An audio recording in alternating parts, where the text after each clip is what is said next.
Bom dia quem está chegando agora. Bom dia a todos. Sejam bem-vindos. Então, vamos começar o dia de hoje. Vamos? Eu vou só fazer uma breve introdução com agradecimentos aqui e passo para a nossa coordenadora da Comissão de Gestão de Pessoas e o nosso representante coordenador aqui da Comissão de Inovação e Tecnologia, o Guilherme Cubo, que hoje está acompanhado dos especialistas Flávia Martins e Renan Nicola, engenheiros mecânicos, também do time do Senai Maria Mato. Esse é um encontro diferente, a gente está unindo aqui gestão de pessoas, inovação e tecnologia, naturalmente unindo as temáticas, daí o encontro das duas comissões, e vamos tentar começar a expandir essa ideia, né, de unir as áreas das empresas em torno dos temas que a gente desenvolve no âmbito das nossas comissões. Dito isso, eu agradeço a participação dos nossos coordenadores e apoiadores de coordenação aqui, pelas casas especialistas que cuidam das nossas comissões, a RICA Associados e o Senai Maria Mato, nesta ocasião. Sheila, o microfone é seu, fica à vontade, seja bem-vindo. Recording in progress. Bom dia a todos. É um prazer enorme. A gente ficou um período de julho com o pessoal em férias. É um prazer enorme rever muitos de vocês. Eu quero muito agradecer o Guilherme, o Renan, a Flávia por essa oportunidade. Estava conversando com eles um pouquinho antes, dizendo que sou da geração mais antiguinha em termos de tecnologia, então é um aprendizado para mim também. Agradecer ao Reinaldo, a equipe do Sindibor, por todo o suporte que o pessoal dá para a gente. E aí a nossa dinâmica hoje de trabalho é o seguinte: o pessoal que vai tratar de transformação digital vai explicar um pouquinho a estrutura, a possibilidade de fomento, de desenvolvimento. Quer dizer, a gente quer trazer aqui para vocês alternativas, é isso que a gente tem falado desde o começo da comissão, e eu acho que essa é a lógica também de tudo que se faz aqui dentro do Sindibor, trazer alternativa, trazer valor agregado.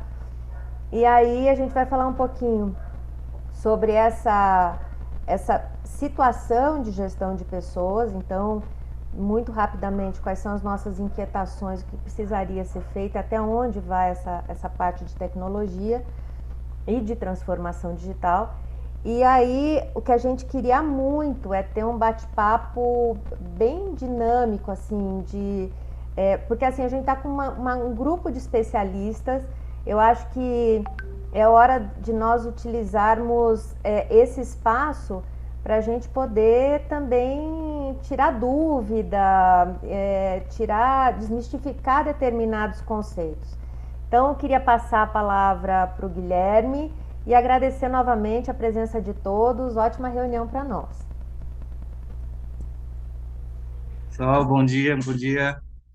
Sheila, muito obrigado. Renato, muito obrigado novamente pelo espaço que vocês estão cedendo aqui, né? Dessa vez, quem vai apresentar todo o material que nós temos aqui do Senai são o Renan e a Flávia. Os dois são especialistas, trabalham diretamente comigo. Os dois são engenheiros mecânicos. Eles vão se apresentar primeiro, né? Antes de iniciar o PowerPoint ali que nós temos preparados para hoje. Vamos conversar um pouquinho sobre o que é o Senai Maria Mato, como a gente pode ajudar, quais são as linhas de fomento, entrar um pouquinho mais a fundo, né, na questão da jornada de transformação digital, e aí a gente começa um bate-papo, né, porque PowerPoint por PowerPoint, isso aí fica mais fácil fazer download na internet, certo? O que importa mesmo, novamente, são as pessoas, são conhecimento, tudo aquilo que o computador não pode fazer, certo? Então, pessoal, agradeço o dia de hoje, muito obrigado novamente pelo espaço. Agora, eu passo a palavra aqui para o Renan e para a Flávia, eles vão iniciar a apresentação, e qualquer dúvida é só levantar a mãozinha aí no chat, mandar uma mensagem, que a gente vai interagindo com vocês, tá bom? Pessoal, obrigado. Obrigado, Cubo. Bom, vamos lá. Primeiramente, fazer uma breve apresentaçãozinha, né? Já teve uma introdução minha aí, mas me chamo Renan Nicola, sou engenheiro mecânico e trabalho aqui junto com o Guilherme, com a Flávia e com o André também, que está aqui na reunião, aqui no Senai Maria Mato, em São Bernardo. Então, a Flávia já começou a compartilhar a tela aqui. Vou fazer uma apresentação breve aqui da unidade, e ela depois entra com as linhas de fomento, tá? Bom, apresentando aqui, né, o ISE e o IST do Senai Maria Mato, está localizado em São Bernardo do Campo, né, São Paulo. A nossa ideia na programação para esse encontro é que, com o Sindibor, contemplar a apresentação tanto do Instituto Senai de Tecnologia, do Instituto Senai de Inovação, das linhas de fomento para projetos, né, com a Embrapi, com Rota 2030, com Potencialize, voltado para eficiência energética, FINEP, Sebrae-Tech e o mais novo programa de consultorias gratuitas do Senai, a Jornada de Transformação Digital. Esse é o que a gente vai dar uma ênfase, né, ao final da apresentação. Então, além disso, tem alguns cases aí, né, desenvolvidos pela unidade e um fechamento. O Instituto de Tecnologia, localizado aqui, né, na unidade, ele tem um foco de atuação em química e meio ambiente. Toda a infraestrutura de laboratórios do IST, ela é utilizada para projetos de PDI, Pesquisa, Desenvolvimento e Inovação. Então, vamos supor que a gente precise de um projeto, né, usar um cromatógrafo gasoso para caracterizar um determinado gás, ou melhor, né, precisamos ali realizar uma análise de ciclo de vida de uma formulação através de análises microbiológicas. Dentro do Instituto de Tecnologia, existe toda essa infraestrutura, os equipamentos necessários para isso. Então, quando é fechada uma parceria de pesquisa, né, e desenvolvimento, não é só a empresa e o ISE, né, é a empresa e o Senai, tudo que contempla a infraestrutura do Senai. Aqui tem algumas informações sobre o Laboratório de Meio Ambiente e Microbiologia, né, e o seu potencial, né, para atender as empresas, né. Dispomos de 5 veículos de coleta, já foram realizados, né, 685 ensaios acreditados pelo Inmetro, e 4 procedimentos de coleta de amostra também acreditados pelo Inmetro. A partir desse momento, eu começo a falar sobre o Instituto Senai de Inovação, ou também conhecido como ISE, né, que internamente, e que ele tem o foco de atuação com materiais avançados e nanocompósitos. O ISE, ele atua com o desenvolvimento e na otimização do uso de materiais não metálicos, né, então como borrachas, compósitos, para dar mais competitividade ao produto brasileiro. Então, só para vocês terem uma noção, né, aqui nós temos uma equipe dedicada de 72 profissionais, e só para, né, reforçar, não são professores que fazem pesquisa, né, em hora vaga de aula. De fato, a estrutura de profissionais são pós-doutores, doutores, mestres, especialistas, engenheiros, todos são dedicados full-time, né, a PDI. Já foram mais de 60 empresas atendidas, né, pela unidade, desde startups até empresas grandes, como, por exemplo, BASF e Gerdau, né? Então, ou seja, isso fez, né, um desenvolvimento de projetos de alto nível, né, que foram desenvolvidos para os setores de embalagem, automotivo, aviação, construção civil, tintas, vernizes e diversos outros. Aqui, né, a gente apresenta um pouco dos laboratórios da unidade. São laboratórios de embalagens, laboratório, né, de cerâmica, polímeros e químicos, né? Ali a gente tem laboratórios de ensaio, laboratório de caracterização.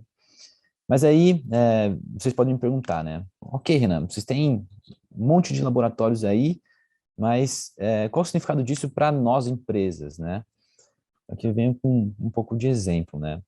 Para um projeto de PDI, né, ser eficiente, precisa passar por diversas etapas, né? Então, exemplificando para polímeros, plásticos, borrachas, fazer uma nova formulação. Você começa com uma revisão bibliográfica, né, a caracterização das propriedades morfológicas, mecânicas, térmicas, tanto do material atual quanto, né, de uma nova formulação que vai ser desenvolvida. Então, né, vêm as perguntas, né? Onde que a gente vai injetar o corpo de prova? dentro da infraestrutura do Senai, temos, né, os equipamentos necessários para isso. Como vamos realizar um DSC, um TGA, um envelhecimento acelerado? Temos os equipamentos também nos laboratórios da unidade. E aí depois, né, jogar esses projetos da escala laboratorial para a indústria, dentro da equipe, né, do corpo técnico aqui, tem engenheiros que são capazes de fazer a escalabilidade desse projeto, né, do laboratório para a indústria. Ainda sobre a unidade, é importante destacar que somos uma unidade Embrapi. O que é, né, uma unidade Embrapi? Né? Para contextualizar melhor, né, Embrapi é Empresa Brasileira de Pesquisa e Inovação Industrial. É uma instituição privada, sem fins lucrativos, com a missão do desenvolvimento da inovação e da competitividade da indústria brasileira. Ela atua de que forma, né? Ela financia um terço do projeto, o Senai o outro terço e a empresa o último terço dessa divisão. Então, para ser uma unidade Embrapi, né, a mesma ela deve cumprir uma série de atributos, como, por exemplo, tecnologia e infraestrutura, né, ou seja, ter equipamentos e pessoas, né, para trabalhar, né, nos projetos. Projetos, custeio incluindo pessoal. Essa está relacionada ao dimensionamento, né, das horas, né, dos profissionais que vão trabalhar nos projetos. Agilidade e excelência operacional. Temos um escritório de projetos, né, o PMO, que faz toda a gestão, né, dedicada dos projetos. Então, tanto relação com as empresas quanto com os pesquisadores e com os profissionais que trabalham nos projetos. Atuação sincronizada com o seu mercado. Muitas parcerias, né, elas podem ajudar na execução dos projetos, desde indústria até a unidade de pesquisa, né, a gente consegue fazer essa união. Atração de empresas, né, que a própria Embrapi, né, proporciona isso. A contrapartida financeira, que é um terço do projeto por parte da Embrapi. E o selo de qualidade de projetos de pesquisa e desenvolvimento, né, tanto um selo Embrapi quanto um selo Senai, né, no final do projeto.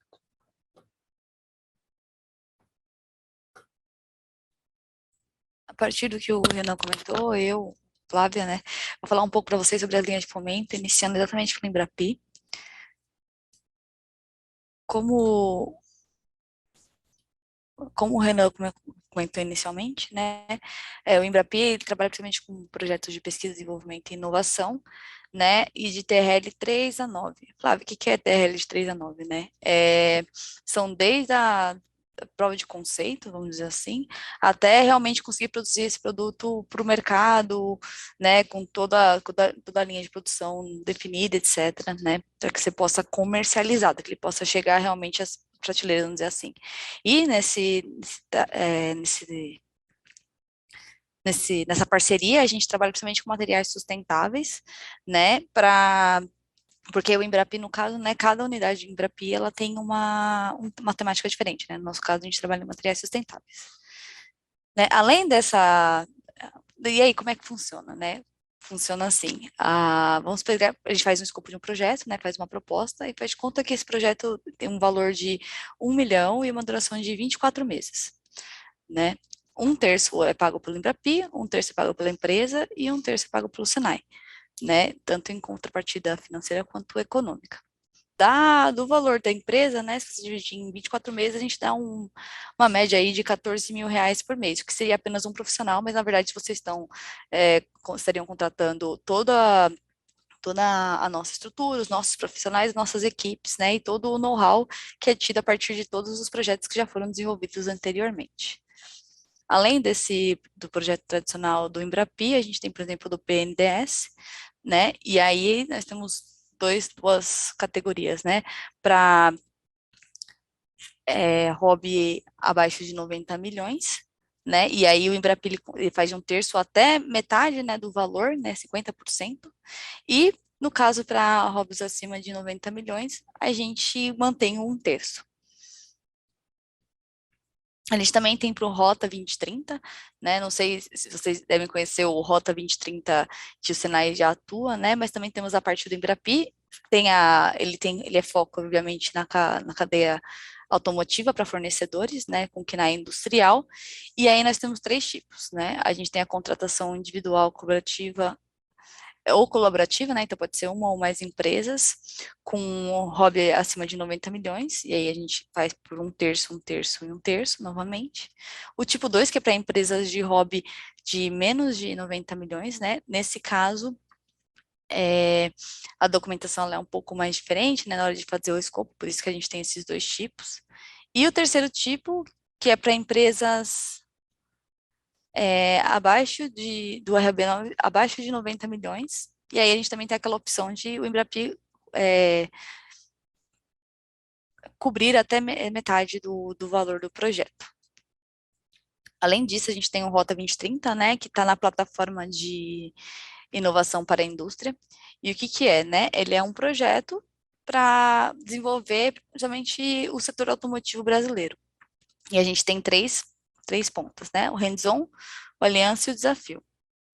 No caso do hands-on, ele é um serviço de consultoria de até 600 horas, distribuído num serviço de 6 meses, e ele trabalha na parte de Lean, digitalização e eficiência energética, né? É um programa que vem por chamada, né? Então, não existe uma frequência específica, né? Uma vez por ano, duas vezes, a gente não tem ainda é de acordo com a quantidade de dinheiro que é acumulado para esse projeto. E aí a entrada é feita por ordem de chegada, né? Então a gente faz os projetos com as empresas, se elas estiverem interessadas, e aí tem que esperar a chamada abrir. E aí pegam as empresas que se inscreverem primeiro. Além disso, a gente tem o Aliança Industrial, que é para a parte de PDI também, que é Pesquisa, Desenvolvimento e Inovação, de TRL 6 a 9. Nesse caso, a contrapartida é de 58,5% do Senai e 41,5% da empresa, com uma duração até de 24 meses. E a aliança, por acaso, é com 2 ou mais empresas, ou seja, esse 41,5% ele pode ser dividido da forma que as empresas, uma delas pode cobrir toda essa porcentagem, elas podem dividir igualmente, e aí é com uma discussão de como essa aliança vai funcionar entre elas, né? Só que elas têm um objetivo, um tema em comum, por isso que elas estão em aliança. O desafio, ele tem essa proposta também, ela pode ser com várias empresas, né? Mas a ideia é que elas procurem essas soluções através de startups, MEIs, MPS, né? Para desenvolver algum produto, uma inovação, né? De pesquisa, desenvolvimento e inovação, com isso, 58,5% do Senai, 36,5% com essas empresas, e as startups, a MEI, o MPE, 5%, sendo que ele pode ser coberto também pelas empresas, se elas quiserem. E ele também funciona até 24 meses.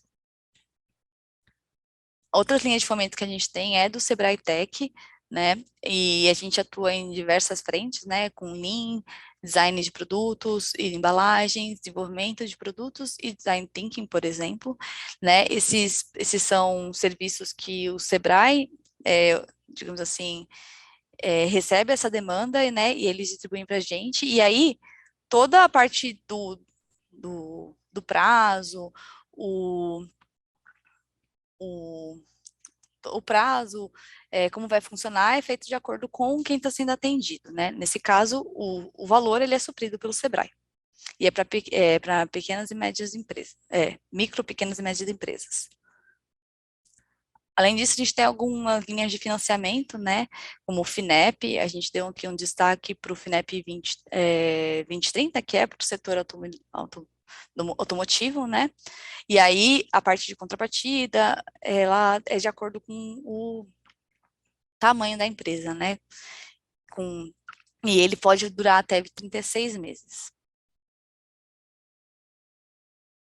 A gente também tem o Potencialize, que é uma outra linha de financiamento, né, que é para eficiência energética, né, e ela traz toda uma consultoria disso, ajudando com parte de suporte técnico, capacitação, crédito, né, e a ideia é melhorar essa parte de eficiência energética na indústria do Brasil, né.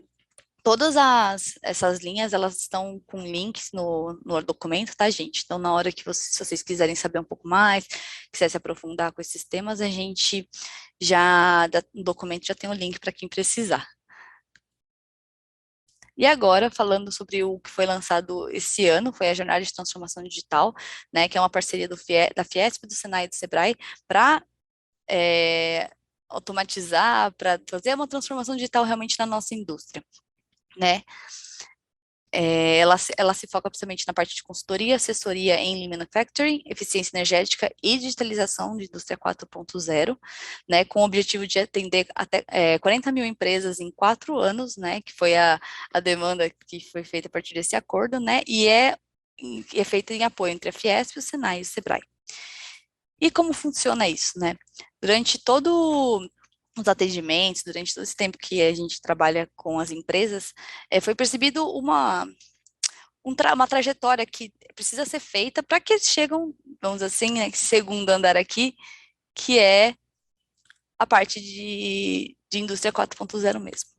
Então, como nós estamos fazendo? A gente inicia com um diagnóstico, então a gente contata as empresas, visita, identifica os potenciais oportunidades, o estado atual dela, né, onde a gente pode atuar, né, e aí, no caso, o Senai Maria Mata é quem está fazendo isso, além das outras unidades do Senai. A gente, então, a partir desse diagnóstico, a gente passa para os agentes locais de inovação, que são da UAL e do Sebrae, né, e aí eles fazem uma assessoria, uma consultoria na parte estratégica, né, para ver se o modelo de negócio dessa empresa, ela está alinhada com esse tipo de processo, né, porque a gente precisa que a empresa, toda a estratégia dela esteja alinhada para que todas as mudanças que serão feitas, né, ou que podem ser feitas, estejam de acordo. A gente, então, a partir do térreo, depois de toda essa preparação, a gente vai para o primeiro andar, que é a otimização de processos com manufatura enxuta e eficiência energética. Por quê? Porque a gente não pode começar a automação sem ter um processo otimizado, né, e bem definido. Senão, ao invés de melhorar a produção, melhorar a qualidade, você está apenas, às vezes, mascarando, às vezes você começa até a ressaltar os seus problemas, né? Então, a gente precisa otimizar esse processo, fazer um processo contínuo, para que na hora de fazer a digitalização, automação, toda a parte do segundo andar, o processo esteja preparado para recebê-lo, né? Sem que depois a gente tenha que fazer essas modificações no meio do processo. A partir quando esse processo já está otimizado, a gente passa para as unidades que têm expertise em TI e TA, né, do Senai, e aí eles vão fazer um mapeamento. Esse mapeamento ele é feito com uma ferramenta que a gente, a partir de feiras, a gente foi na Hanover, né, e a gente aprendeu uma ferramenta chamada Toolbox, que é da Alemanha, que para o mapeamento do estado atual da empresa, né? Então a gente tem 5 níveis, né? A gente tem camadas de aplicação, né? Em que a gente fala, por exemplo, TI, TA, a gente vê se a parte estrutural da empresa, a gente vê se tem algum processo que já é automatizado, se vocês têm, às vezes, essa expertise, uma área já. A gente põe em níveis, né? Então, desde a gente é feito totalmente manual, o nosso processo é totalmente manual, até o nosso processo é 100% sem pessoas, né? A gente tem uma indústria inteligente, a gente faz essa categorização do processo em todas essas camadas, e com isso, a gente, com a empresa, a partir de tudo o que a gente já estava acompanhando, verifica onde ela quer chegar, né? Tem empresa que é um processo cooperativo, né, entre robô e pessoa já está de acordo com o que a empresa quer. Às vezes a empresa quer chegar na indústria inteligente, vamos dizer assim, que é esse nível, essa etapa 8, mas tudo isso é alinhado com a empresa. E a partir disso, a gente vai caminhando para os próximos passos. Então, automação, digitalização, integração, indústria inteligente. Tudo isso junto, a partir de assessoria e consultoria, para alinhar a empresa para esse projeto de digitalização. Sobre alguns exemplos, né, sobre projetos que a gente fez, como a jornada ela ainda está em andamento, né, a gente ainda não tem muitos os cases terminados, né, mas sobre de PDI nós temos, por exemplo, um case de reuso de fibras de pneu de concreto, né, que a gente fez junto com a CBL e a Universidade de Sheffield e a Twincon, né, que foi para a reutilização de partículas de fibras metálicas internas dos pneus, né? além disso, a gente também teve o projeto Reflexível, que foi feito com 3 empresas que utilizam embalagens flexíveis, né? E eles tiveram um projeto com PDI desde a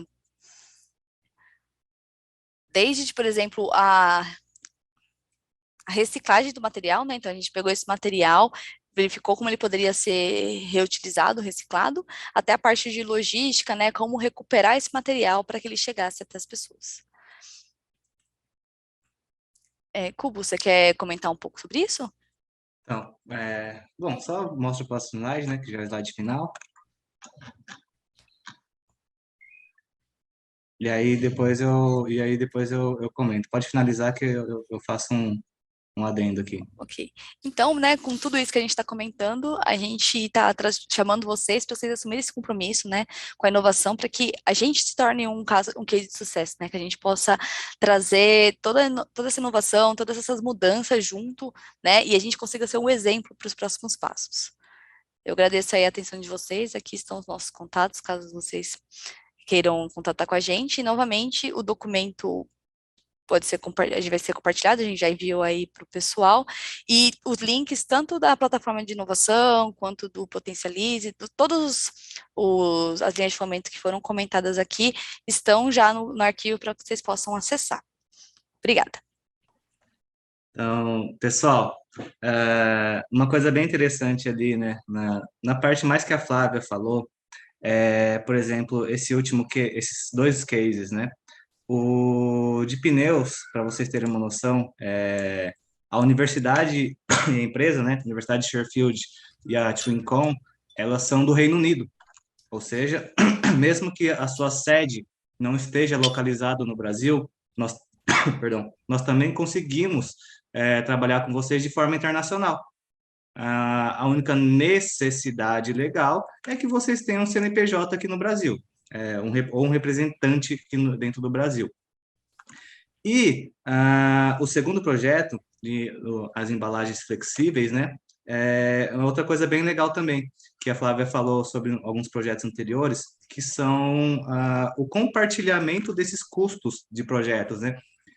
Para vocês terem uma noção, esse projeto foram 13 empresas que compartilharam o custo de um projeto ali que deu perto ali de 1 milhão ali, né?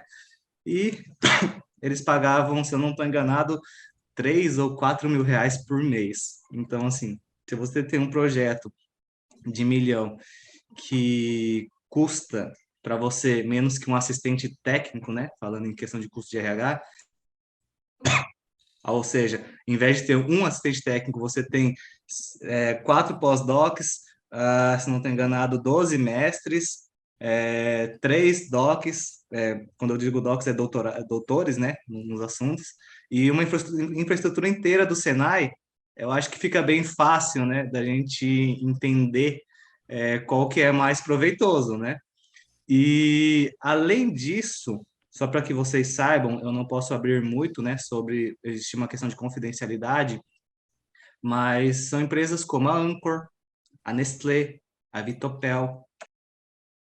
Então, são empresas muito grandes que a gente está conversando, né? E aí, para resumir agora um pouquinho, né, da apresentação geral, nós temos todos os laboratórios, todos os pós-docs, docs, mestrados, mestres, né? Toda a infraestrutura. Nós temos N linhas de fomentos, desde que vocês paguem 0, aquela que você é totalmente gratuita, até projeto aí de 1 milhão que custa 15, 16 mil reais por mês para vocês, né? Então, agora nós só precisamos de vocês, só precisamos das indústrias abrirem as portas para o Senai para a gente conseguir iniciar esse projeto. Qualquer projeto que você possa imaginar relacionado a PDI, a questão de produtividade dentro da sua indústria. E aí se fala, Guilherme, mas eu não sei o que fazer, eu não tenho tema, eu não tenho nem noção de como aí que a minha empresa consegue dar um match com vocês, né? Gente, eu proponho uma aposta para vocês. Se vocês receberem a gente aí e a gente não conseguir achar nenhum projeto, novamente, que vocês não paguem nada, ou valores muito baixos, pelo menos um cafezinho ou almoço eu pago para vocês, tá, gente? Então, acredito que seja uma aposta muito boa para todo mundo. O que vocês acham?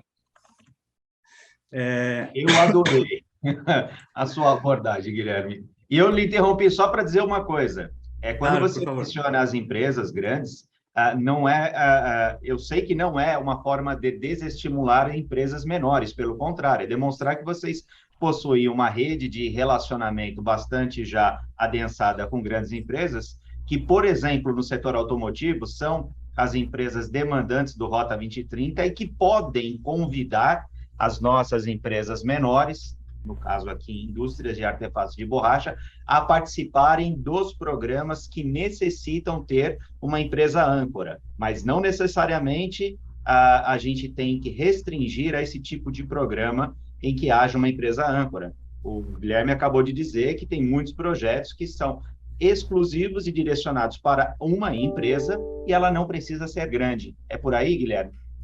Com certeza. Esse mesmo projeto dessas empresas que eu falei, para vocês terem uma noção, existem cooperativas de reciclagem. Quando eu digo cooperativas de reciclagem, realmente são cooperativas mesmo, que o pessoal, acredito que todos saibam, mas eu vou contextualizar, são empresas, são cooperativas em que o pessoal faz a seleção desses materiais, né, recicláveis, reciclam, separam e reciclam, né, material plástico, polimérico, e eles vendem esses materiais a 50 centavos, R$ 1 o quilo. E no final do mês é mais um complemento de renda que acaba se tornando a renda principal de muitas famílias. Então, gente, cooperativas de reciclagem, coisa assim que pessoas tiram 70, R$ 100 por mês e não tem fins lucrativos para a cooperativa em si. Então,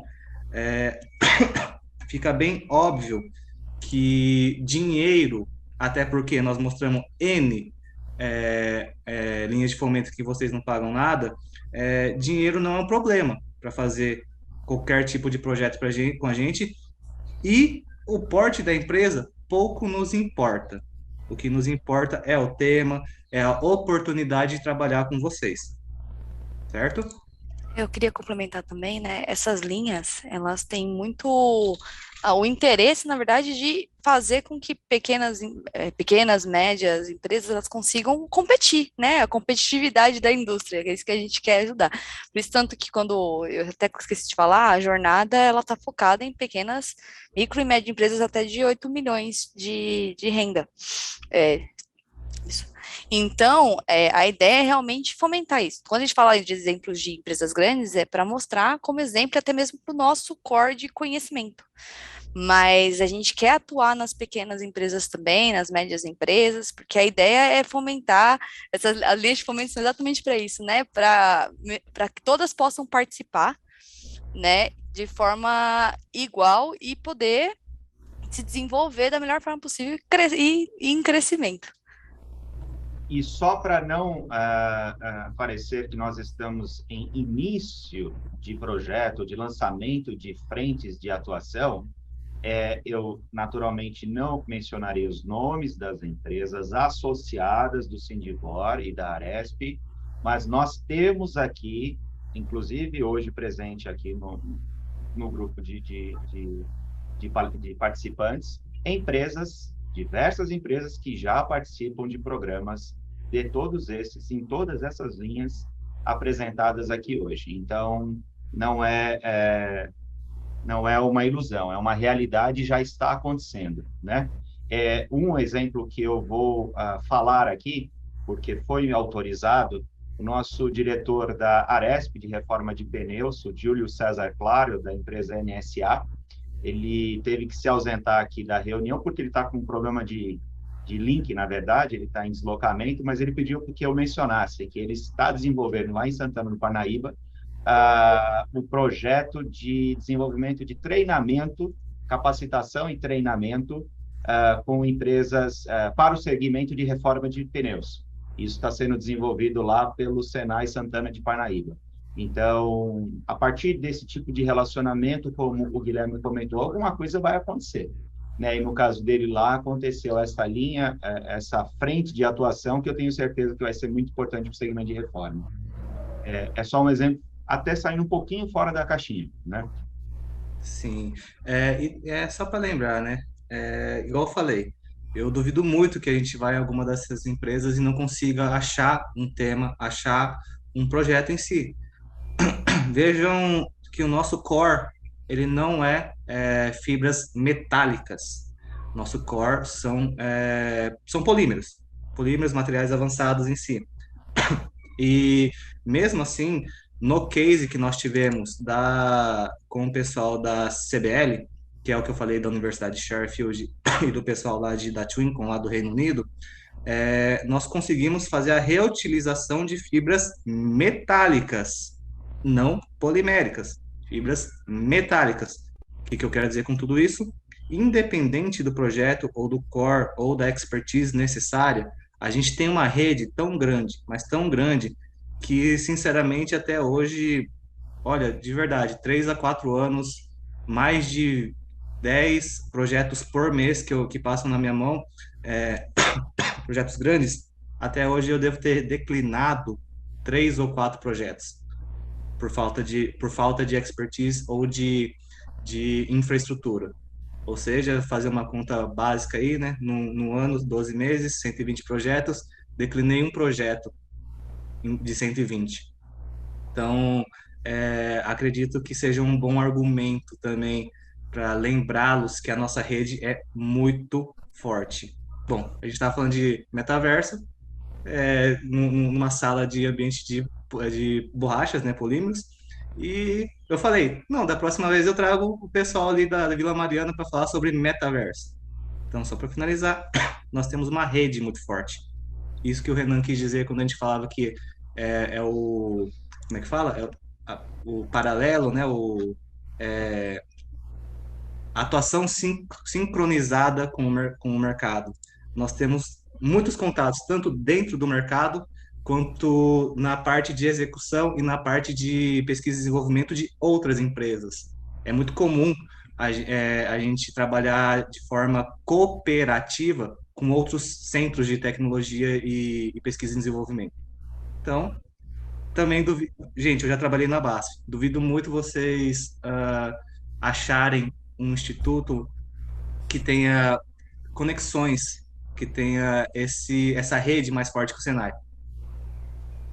Certo? E eu acredito que a gente possa avançar para a gente entrar na temática da Sheila, se vocês permitirem, o time do Senai aqui, para que, obviamente, a gente consiga fazer o mix. E para o pessoal de RH aqui na sala, eu já gostaria de fazer um apelo, né, e um convite, né? Ainda que as temáticas não sejam exclusivamente dedicadas ao RH, até agora apresentadas, mas compartilhem, estimulem o pessoal técnico da empresa de vocês a procurarem esse time aqui do Senai, a assistirem à apresentação de hoje. Tem a apresentação da reunião anterior do Guilherme, que também foi muito boa. Ambas estão disponíveis aí nas nossas plataformas, estarão, no caso, no dia de hoje, e eles estão à disposição para poder recebê-los ou visitá-los. E eles vão voltar ainda no dia de hoje, mas pelo adiantado da hora, vamos dar uma avançadinha, Guilherme? Pode ser? Flávia, Renan? Por favor, pessoal, fica à vontade. Maravilha. Sheila, a sua tela já está aqui em compartilhamento, seja bem-vinda. Todo mundo está vendo? Sim. Sim. Beleza. Eu vou me colocar como alguém de RH numa apresentação como essa. Às vezes a gente se pergunta, mas onde é que eu entro nisso? Como é que eu me encaixo nisso? E aí eu acho que o nosso papel é um papel que mudou muito. Isso a gente tem conversado há muito tempo atrás, desde que começo... Fala, desculpa te interromper, só para você tentar trazer o seu microfone um pouquinho mais próximo. Deixa eu tirar isso aqui, porque não tô tendo barulho. Muito melhor. Melhorou, então vamos lá. de há muito tempo a gente conversa sobre o papel do RH, que não é mais tão operacional ou não precisa ser mais tão operacional, que as nossas necessidades são estratégicas.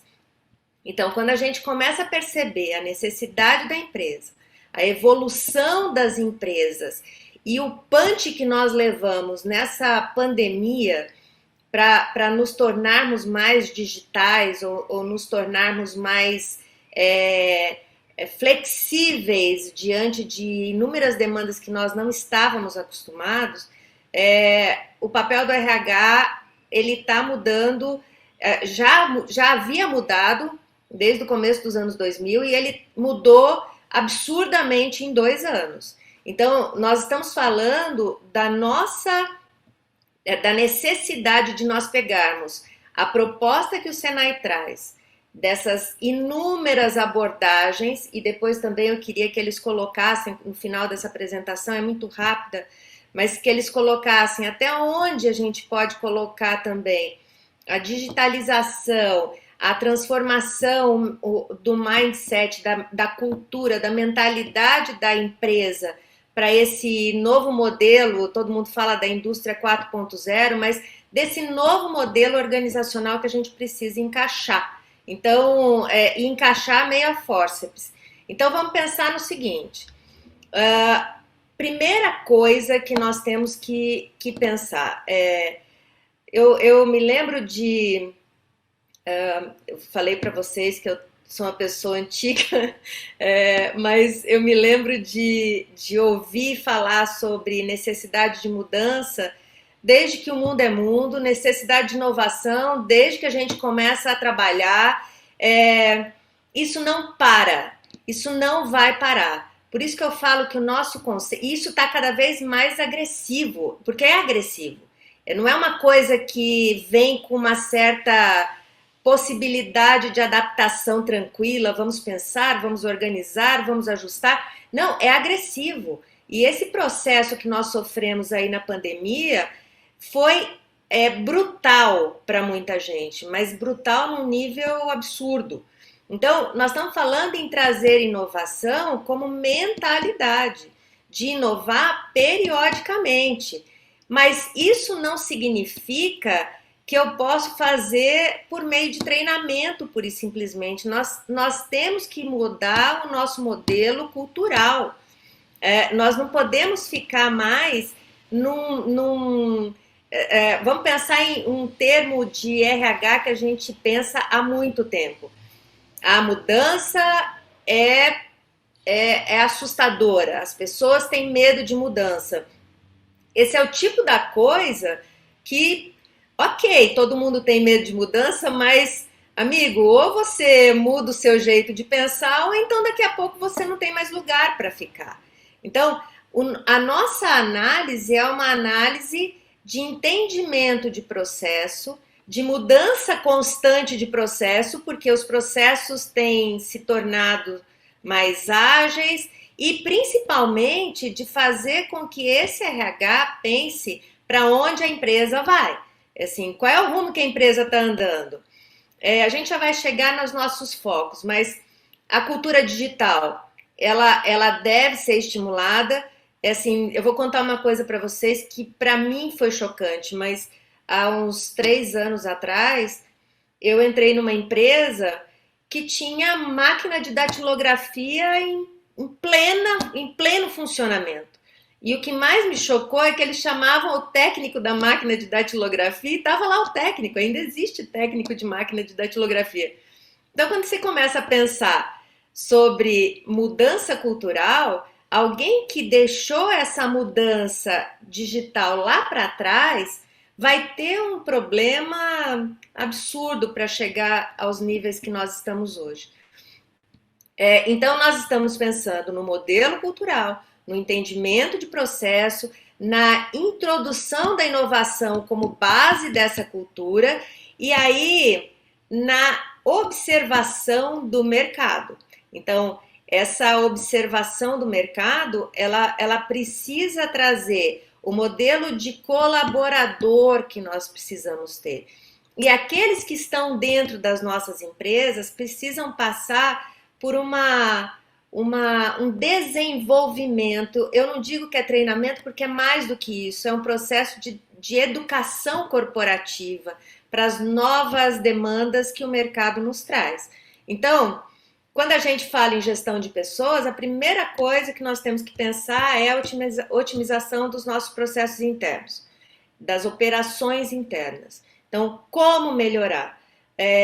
O Renan, a Flávia e o Guilherme colocaram inúmeras possibilidades de automação da produção. Eu acho que a produção também tem sido muito demandada. Eu estava num cliente essa semana que é uma indústria gráfica, e essa indústria estava me dizendo o seguinte: o nosso sistema, assim, foram olhar no mercado, passar por algumas outras indústrias, descobriram que o sistema que eles usam é da idade da pedra lascada, não é nem da polida, é um troço que já não atende absolutamente nada. E aí se pergunta, olha, se eu trouxer um sistema novo, minha operação comporta? Se eu trouxer um sistema novo, meu processo se encaixa? A primeira coisa que disseram foi, meu Deus, trocar sistema é desesperador. Como é que eu vou trocar um sistema? Quanto tempo demora? O que demanda? E aí você pensa, olha, entre trocar... Eu estou falando da coisa mais basiquinha do mundo, mas entre trocar sistema e ficar na idade da pedra lascada, talvez o trabalho tenha que ser necessário. E aí entram questões como investimento. Então, quando a gente pega melhoria da minha capacidade tecnológica, possibilidade, vocês estavam falando aí, o Reinaldo falou sobre treinamento de equipe, possibilidade de qualificação de equipe com níveis subsidiados, olha que a vida fica muito, muito, muito mais tranquila. Então, nós estamos falando de operações internas revistas e melhoradas, transformação do ambiente de trabalho. Quando eu falo de transformação do ambiente de trabalho, nossa linguagem precisa mudar.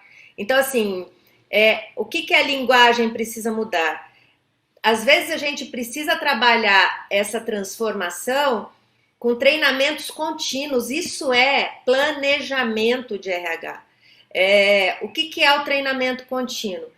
Vamos martelar determinados conceitos, vamos trazer esses conceitos para ação e que esses conceitos sejam revisitados tantas vezes que as pessoas, daqui a pouco, isso já não é mais uma novidade, aquilo começa a se transformar num dia a dia. Então, a mudança o processo de aprendizagem é basicamente isso. Você começa a mudar modelo mental a partir do momento que você começa a trazer inúmeros insights para que as pessoas também mudem a forma de entender o dia a dia, até que isso fique numa ação mais automática.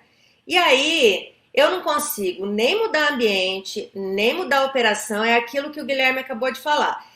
Eu preciso de gente qualificada para isso. Sem gente, a gente não vai para lugar nenhum. Então, o foco nas pessoas.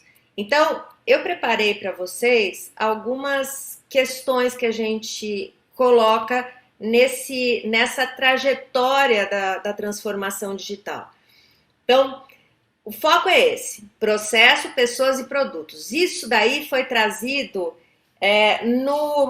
na verdade, assim, é antiquíssimo, demanda das ações de qualidade total no final da Segunda Guerra Mundial. No Brasil, isso entrou na década de 70 como um conceito super inovador, começou a tomar corpo dentro das empresas na década de 80, e é isso que eu falo que é o processo de aprendizagem. Para nós, isso a qualidade naquela época, e eu sou daquela época, a gente falava de qualidade como uma inovação, qualidade total, os programas de qualidade total. Hoje em dia é um conceito de que qualidade, sem qualidade a gente não anda. Então, quando a gente começa a pensar em otimização para transformação digital em processos, pessoas e produtos, nós estamos falando nesses 3 focos, em gestão da cultura, processo de qualificação de equipes. Aí nós temos que abrir 2 vertentes, a primeira vertente de treinamento e a segunda de educação corporativa mesmo. Treinamento é de curto prazo, é para melhoria da tarefa. Educação corporativa é de longo prazo, é para que as pessoas se insiram dentro de um conceito mais amplo de cultura, valores e atitudes que sejam vinculados ao modelo da organização. Então, que eles levem essa evolução e que fiquem por muito tempo dentro da empresa, isso diminui custo. Gestão da diversidade.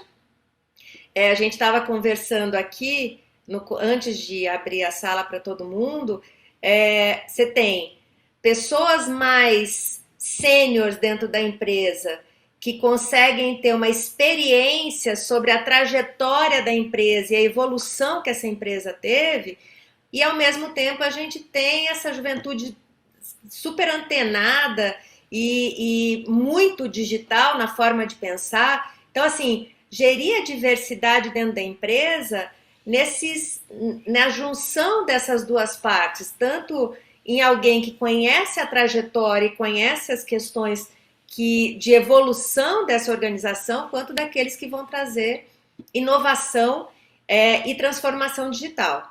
Aí nós temos algumas questões que pegam o RH absurdamente. Independente, a indústria continuou funcionando no período da pandemia, mas nós começamos a fazer gestão online da equipe administrativa. Então, eu entendo que as equipes administrativas são muito menores do que a operação, e quando eu falo de operação, nós estamos falando de operação, produção e logística, que é o grosso da indústria. Mas como é que foi a gestão online? Assim, a gente está muito acostumado a olhar o horário que as pessoas chegam. Isso é uma cultura, inclusive, da lei. Quanto tempo de tolerância para a chegada, de atraso e tudo mais, e a gente não tinha mais controle sobre quem estava atrasado, como quem não estava. A gestão daquilo que é entrega e do que é tarefa. Então, do que é a tarefa. Tem gente que faz a tarefa o tempo todo e não entrega quase nada. E tem gente que faz uma tarefa mais otimizada e entrega muita coisa. Então, a gestão passou a ser não da tarefa efetivamente, mas dos resultados e da forma como esses resultados eram entregues, diferente daquilo que a gente estava acostumado no dia a dia. E aí nós temos uma outra coisa que a transformação digital trouxe, que eu acho super legal. A gente pode medir produtividade por meio de indicadores, entendeu? Os indicadores ficaram mais otimizados nessa indústria 4.0. A gente consegue medir muito mais coisas do que nós medíamos anos atrás. Então, eu posso fazer análise do meu centro de custo, que pode ser uma célula de produção, e eu posso fazer isso em células, entendendo quais são os gaps que eu tenho, quais são as diferenças, o que eu posso otimizar, qual é a diferença entre um pedaço do processo produtivo e outro. Então, esses gargalos a gente consegue medir muito melhor. E eu consigo medir por indicadores, isso a gente já faz na indústria há muito tempo, mas eu posso trazer isso para dentro da gestão, da administração, das minhas unidades que, de alguma forma, começaram a ficar mais remotas do que presenciais. Então, monitoramento de indicador, monitoramento de desempenho, LGPD, que nós estamos passando, o povo do RH começou com a história da digitalização forte mesmo, em 2017, quando entrou o E-Social. Muita gente trabalhava de uma forma muito precária antes disso, e agora a gente tem condições de fazer nós evoluímos. De 2017 para cá, nós evoluímos bastante. Então, dá para evoluir muito mais, mas a LGPD é um calo que a gente está tendo que lutar para garantir esse sigilo dos dados, o mapeamento dos dados do nosso pessoal interno. Operação digitalizada, os controles que a gente tem. Eu falei um pouquinho aqui sobre a automação das tarefas, os acessos. Como é que eu controlo o acesso remoto? Como é que eu controlo o que vai para as pessoas de informação? Então, a gente, no final das contas, vai entender que nós não temos mais escolha. As nossas escolhas estão ficando muito reduzidas. E a escolha começou a ficar reduzida para nós de RH, principalmente na parte de transformação digital que o E-Social trouxe. Você tem escolha? Não. Vai lá. A LGPD veio de novo. Você tem escolha? Não. Vai lá. Então, nós estamos perdendo as nossas escolhas ao longo do tempo. Quanto mais tempo a gente demorar, mais nós vamos ser atropelados por processos compulsórios, processos obrigatórios.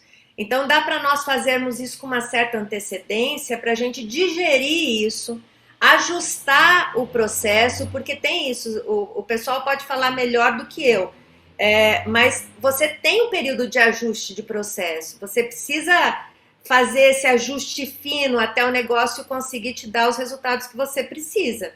Então, as nossas inquietações, eu acho que a primeira é essa aqui de baixo. Como é que eu transformo o meu RH operacional em estratégico? Segundo, como é que eu vou ajustar as ações de gestão de pessoas? Então, vamos voltar a um conceito que para mim é fundamental. Gestão de pessoas não é RH. Gestão de pessoas é a parceria que eu faço com todos os gestores da empresa. Então, eu, RH, vou precisar ter que lidar com o líder de produção, eu vou precisar ter que lidar com o gerente de produção, com o gerente financeiro, eu vou ter que lidar com toda essa gente.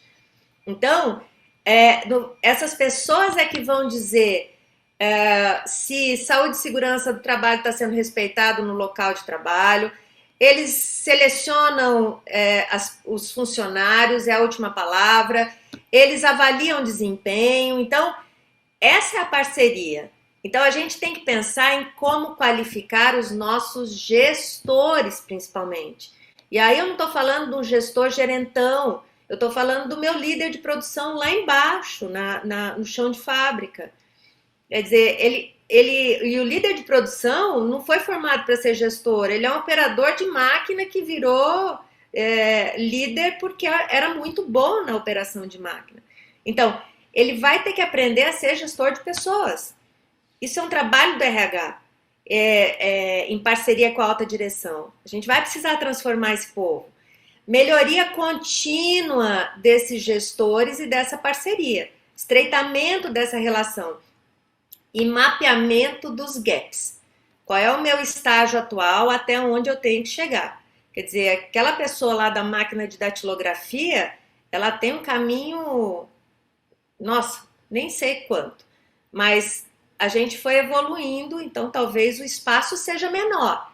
O projeto pode ser menor, pode ser uma coisa muito fácil, que vai alavancar a empresa para níveis muito maiores.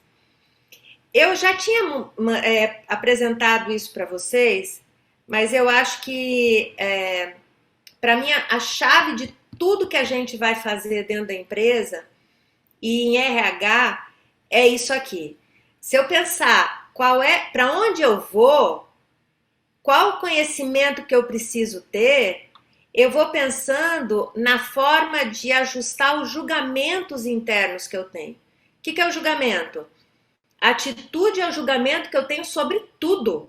Então, a minha atitude positiva quanto a alguma coisa que eu faço dentro da empresa, ela está vinculada àquilo que eu tenho na cultura. Se a minha empresa ela é analógica, master, blaster, mega, ultra, a atitude que eu tenho quanto à inovação, ela é péssima, é um julgamento horroroso.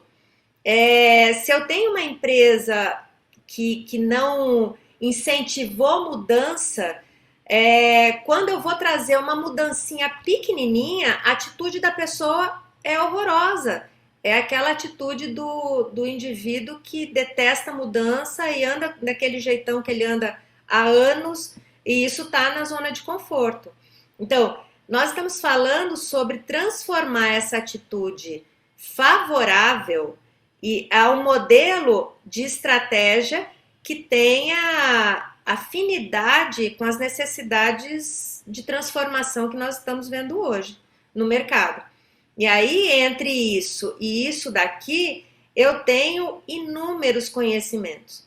Depois eu até quero perguntar para o pessoal se como é que se faz, por exemplo, a adaptação, porque para nós é super interessante. Eu trago a tecnologia.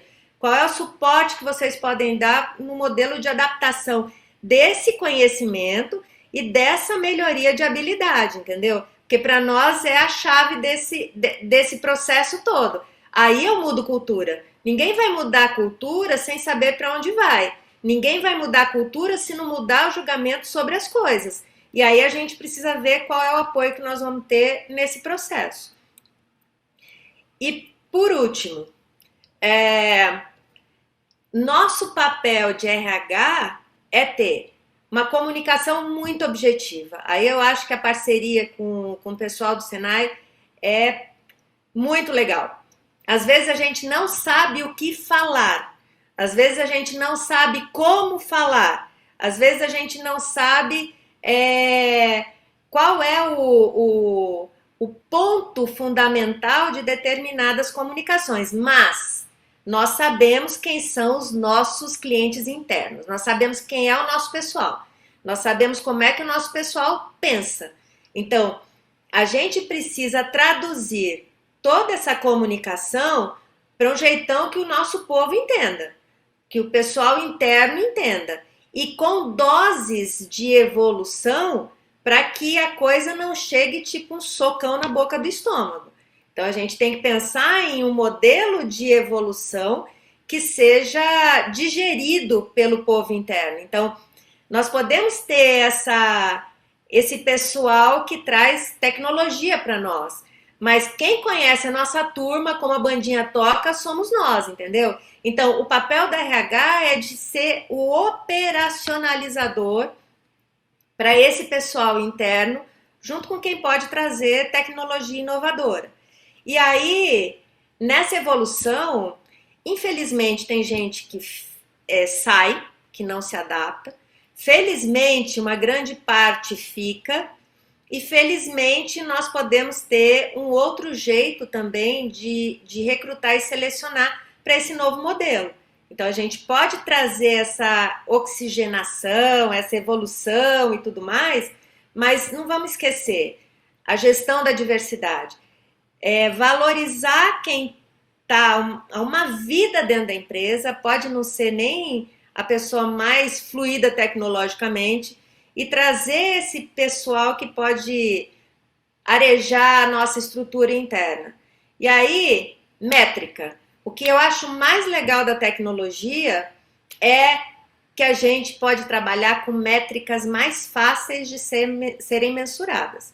É mais palpável, é mais palatável.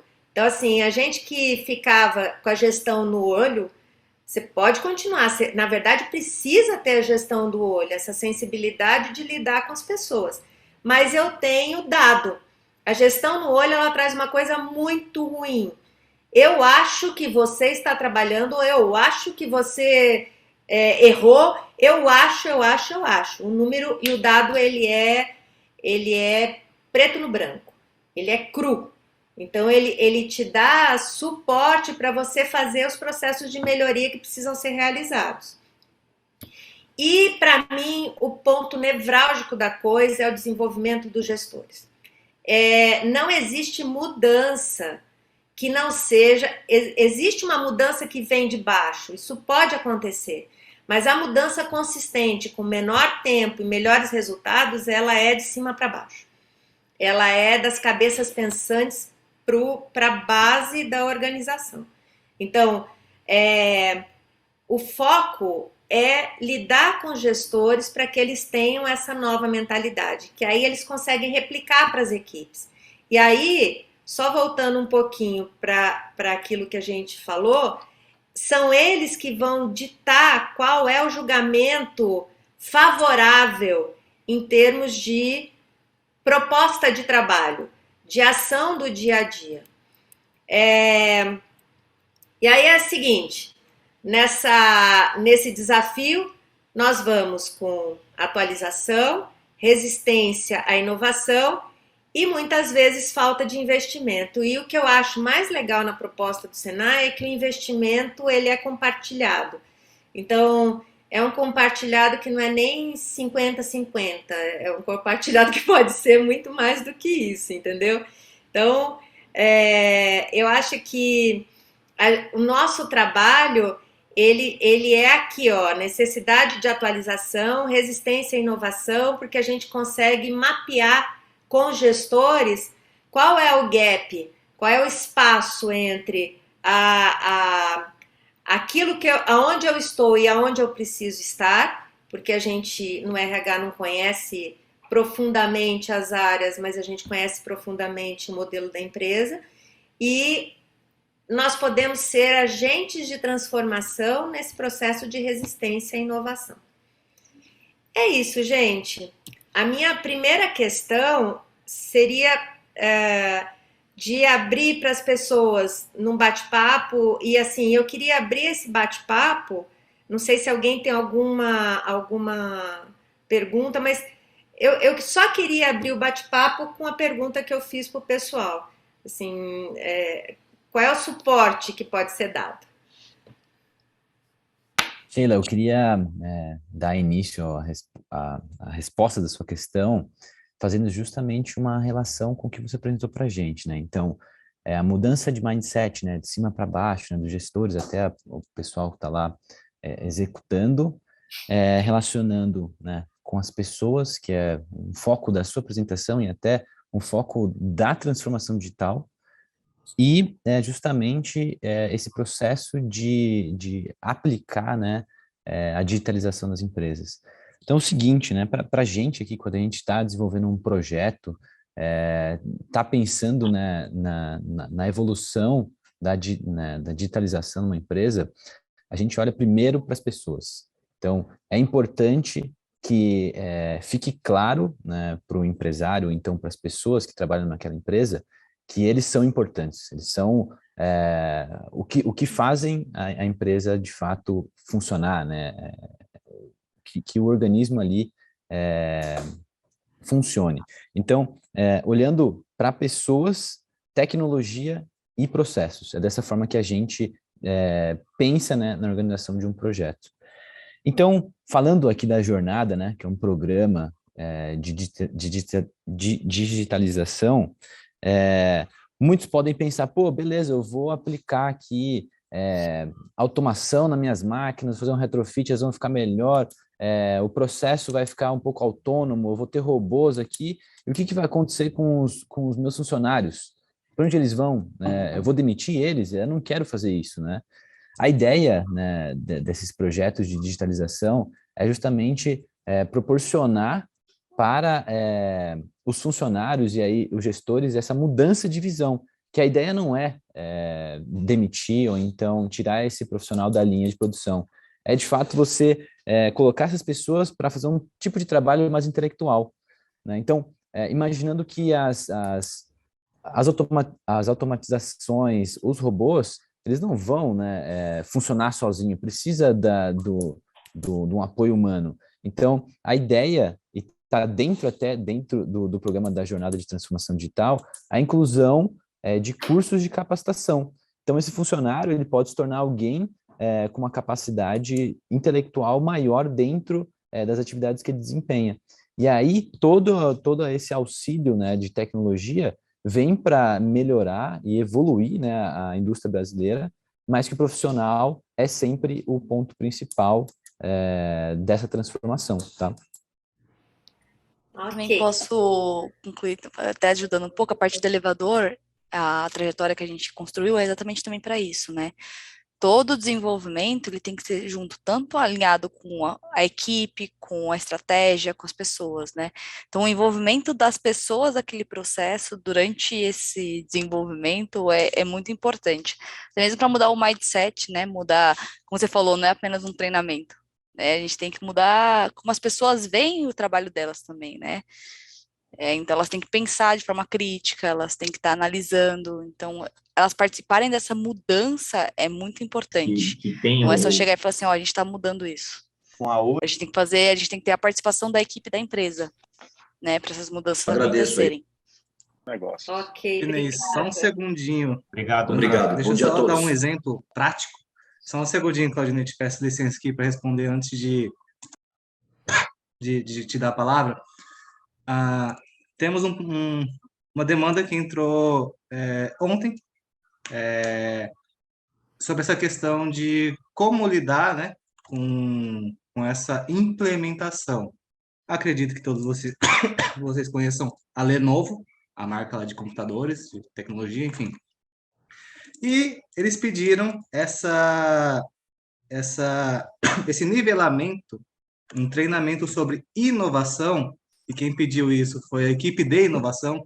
E adivinha quem são os primeiros a serem treinados? Não são os operadores. Esse treinamento é direcionado primeiro para os gerentes e diretores de inovação. E então a gente vai falar como lidar com essas pessoas, como apresentar isso para a camada de execução dos operadores, como fazer com essas camadas que hoje são tão distintas, né? Quando a gente fala sobre organograma, né? Um diretor e um operador, como que eles conversam na mesma língua. Então, esse é o primeiro passo. Todo um projeto, step by step, passo a passo, para conseguir fazer essa mudança e essa quebra de cultura. E, obviamente, o treinamento é muito diferente. Com os diretores, com os gerentes, a gente fala muito sobre, principalmente RH, a perspectiva da reação humana perante algumas situações. E, para o pessoal da produção, o pessoal quer ver número. Então, a gente tem que provar para eles com dados, quantidades, tempos menores, quantidades maiores.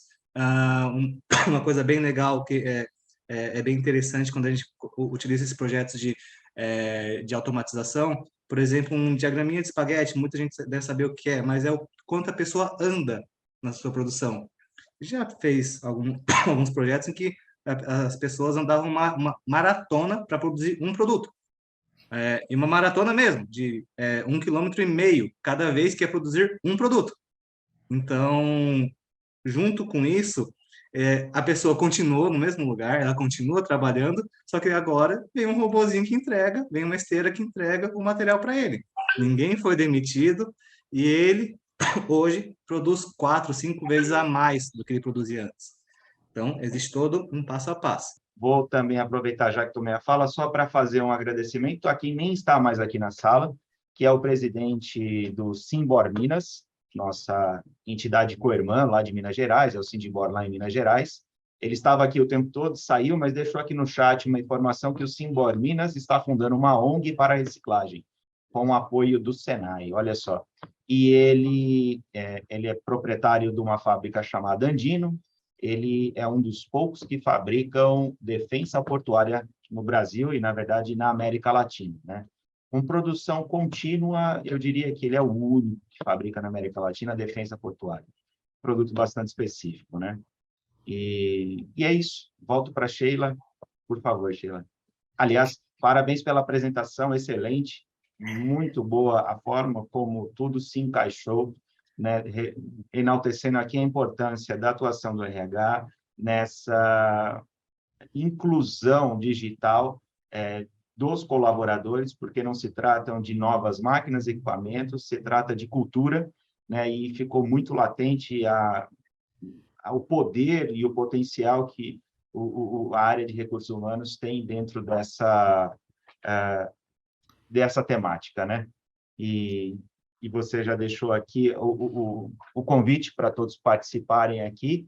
O Marcos Pusch, Ele agradeceu pelo tema, parabéns pelas apresentações, muito relevante para o dia a dia do RH, e deixou um abraço.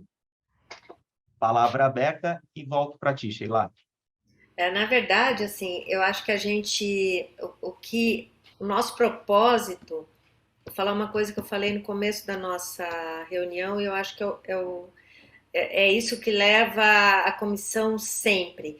Nosso propósito é de trazer solução, é de trazer alternativa.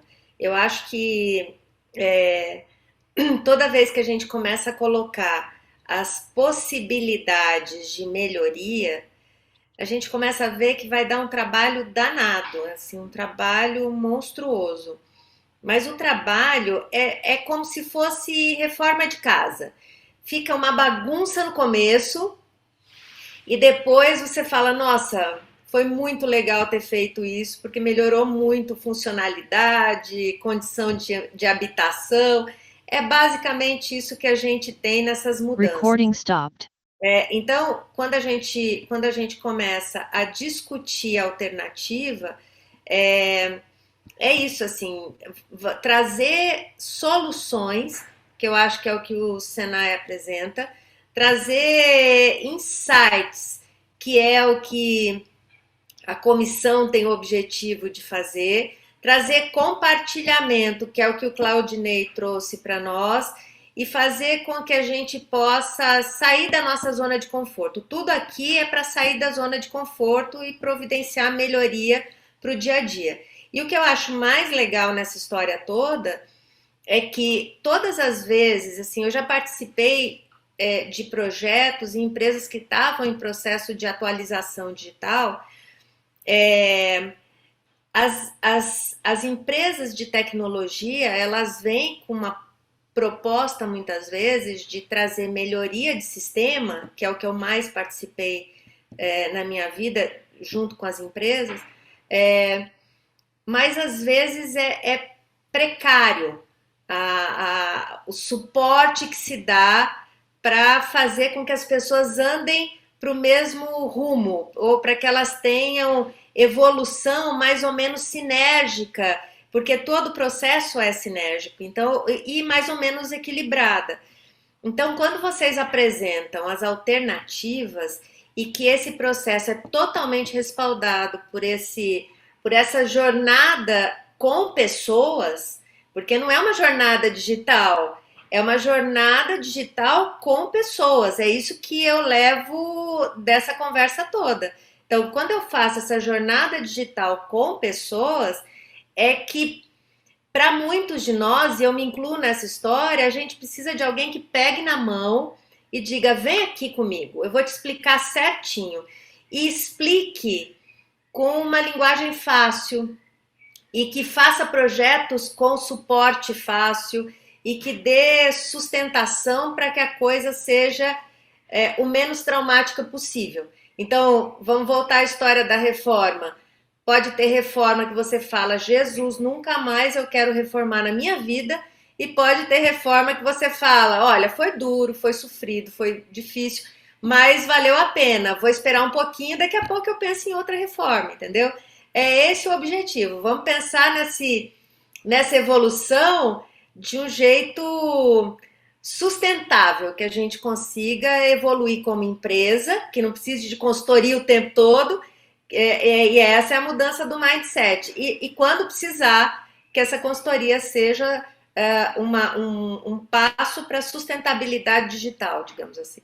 Temos aqui a Jumara da Acrévia dizendo que agradece também os palestrantes por todas as propostas apresentadas, os assuntos abordados de RH com profundidade. Um grande abraço a todos. Obrigada, Marcos e Jumara. Sheila está escrevendo aqui. Muito bem. Então, podemos ir para as considerações finais? Podemos. Vamos começar pelo Senai aqui. Guilherme, Flávia e Renan. Pode Sim, ser? pode. Por favor, pessoal, a palavra é de vocês. Pessoal, gostaria de agradecer novamente aí a oportunidade, lembrá-los que estamos sempre abertos aí para tomar um cafezinho, fazer uma reunião. Nossos canais de comunicação, eles são muito abertos, é muito fácil conversar com a gente. Então, por favor, fique à vontade a mandar um e-mail, a ligar, mandar um WhatsApp, que seja. E, novamente, o que eu gostaria de deixar bem claro para todos, né? A inovação é uma necessidade. A gente precisa se reinventar. Hoje nós vemos grandes empresas quebrando porque ela não se preocupou com inovar, seja processo, seja produto, sejam pessoas. Então, nós estamos aqui para servir vocês. Não tenham medo de conversar com a gente, não tenham medo de falar sobre preços, não tenham medo de falar sobre fomentos, ou datas, ou tempos.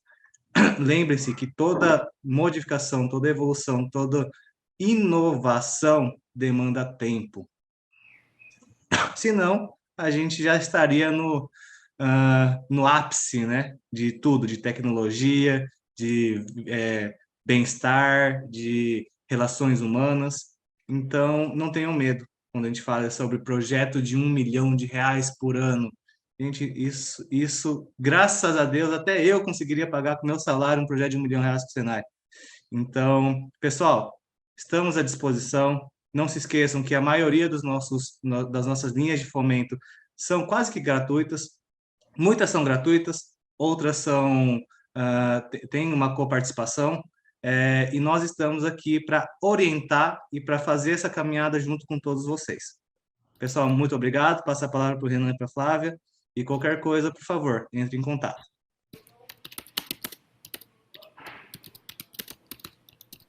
Também gostaria de agradecer aí pelo espaço para a gente poder estar compartilhando um pouco do Senai, né, que provavelmente tem muito espaço para trabalhar e cooperar, né, com a evolução da indústria de modo geral, tá?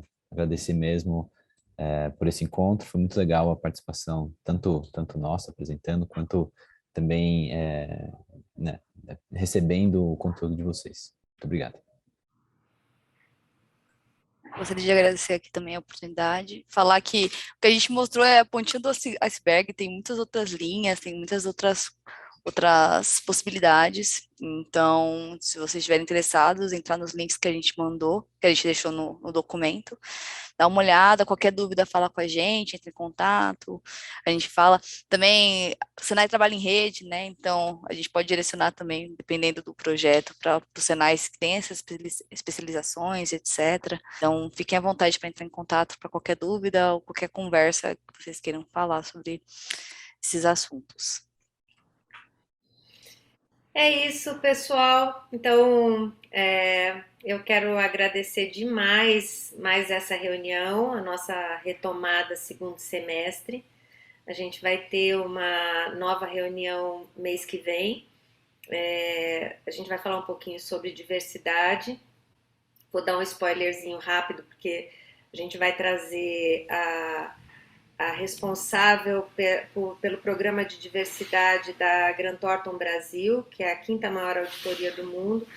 Eu acho que trazer também essas boas práticas, e aí depois a gente traduz para a nossa realidade. Então, quero agradecer demais o pessoal do Senai.